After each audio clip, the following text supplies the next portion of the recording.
Do you agree with MJ? Yep. No, in fact, not only do I disagree with him, MJ's wrong. By the way, Mike, Bill Russell got 12 or 11, 12. What do you got? You got 6. You're better than Bill Russell. And Bill Russell, before Michael Jordan, was considered by many the greatest player of all time. Jordan beat him with half the chips, 12. The point is that Kobe Bryant has more championships than LeBron James. That is true. Also, Kobe was the best player, definitely, on 2 of the teams on which he played that won championships. LeBron has been the best player on every team he's ever played. By far, it's not close. If you want to look at their numbers, not just points per game, rebounds per game, like for their careers, assists per game, blocks per game, steals per game, LeBron, all the advanced metrics, LeBron, size and all that stuff. LeBron's bigger, stronger, better passer, all those kind of things. That all goes to LeBron. If you want to look at the playoff numbers, points, that would be Kobe, right? Wrong, LeBron. Rebounds, Kobe, no, LeBron. Assists, no, LeBron. Steals, LeBron. Blocks, LeBron. All the counting numbers say LeBron. All the advanced metrics say LeBron. The rings say Kobe, and the counter to the argument I just made statistically about LeBron, well, of course, Kobe can't average the same number of points and rebounds and assists and steals and blocks and everything because he's playing with Shaq. Right, he was playing with Shaq, giving him a better chance to win those first 3 championships. As many great players now that LeBron has made sure he's played with, because he took his fate into his own hands, he's never played with a player like Shaq. If you gave LeBron James a player like Shaq, no one, I mean, look, let's put it this way. When he got Dwayne Wade, forget about Bosh for a second, just the fact that he was linking up with Wade at a time where we thought Wade was a top 3 to 5 player, it was already like, this is unfair. You give LeBron someone like Shaq? So I know Kobe's got more rings, and Kobe's among the greatest players of all time, but LeBron is the first non-big to ever challenge Michael Jordan. He ain't winning the challenge, but at least challenge Michael Jordan as greatest non-big who ever lived. Several points that Max and the Max Kellermans of the world, the wannabes, consistently miss. Couple of points. Number one, Michael Jordan never, ever once said he's the greatest ever. No one has ever heard that out of the mouth of Michael Jordan. So, in other words, whatever his standard is, it's applicable to anything that he says because Michael Jordan has never said, I am the greatest who ever lived, okay? So when people sit up there and say, well, Michael, if you're bringing that up, that means Bill Russell was better than you. Who knows? Michael Jordan might say, sure, okay, no problem. He's better because he's got 11 rings. Yep. That's Michael Jordan's standard. That's number one. Number two, I've said this on many occasions, and I'll say it again. LeBron James is an absolute freak of nature. He is one of the greatest we have ever seen.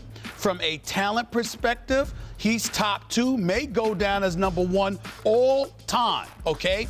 I will take LeBron James all day, every day, and twice on Sundays for the first 46 minutes. But with the game on the line, it's a whole bunch of players that I would take ahead of LeBron James. And Kobe Bryant would be one of them. Last 2 minutes, game on the line, postseason action, things of that nature, I'm rolling with Kobe. And when you think about Michael Jordan and what Michael Jordan has to say, I think it's incredibly important that everybody understands the standard with which he's measuring stuff by.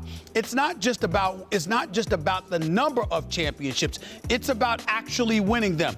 There's a whole bunch of cats that can contribute it, but there are very few who can close the deal.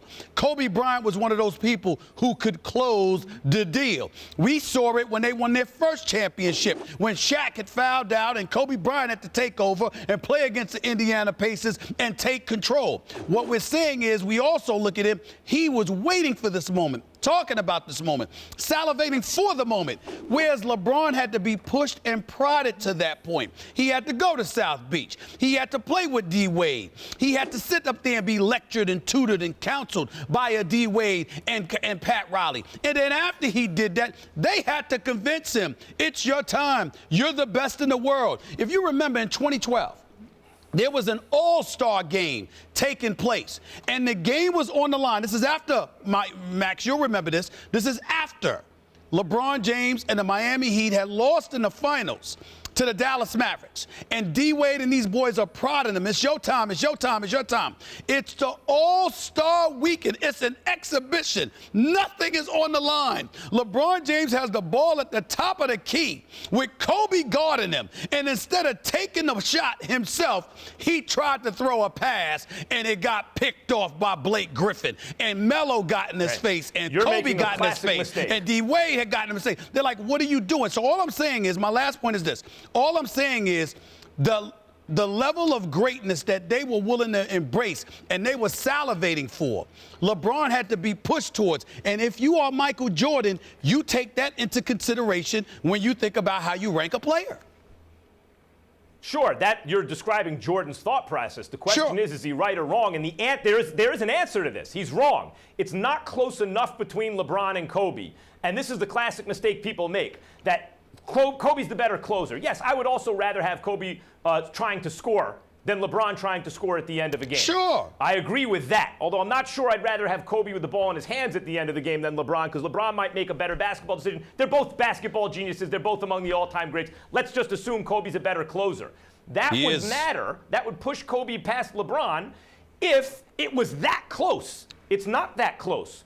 LeBron has achieved the level ahead of Kobe that being a better closer, that's one of the things that narrows the gap. If not for that, we wouldn't even be having this conversation. But that doesn't do enough to put Kobe ahead of LeBron. That's one. Two, the kind of character issues that people talk about with LeBron, where he doesn't fit cookie cutter into the kind of champion we're used to seeing.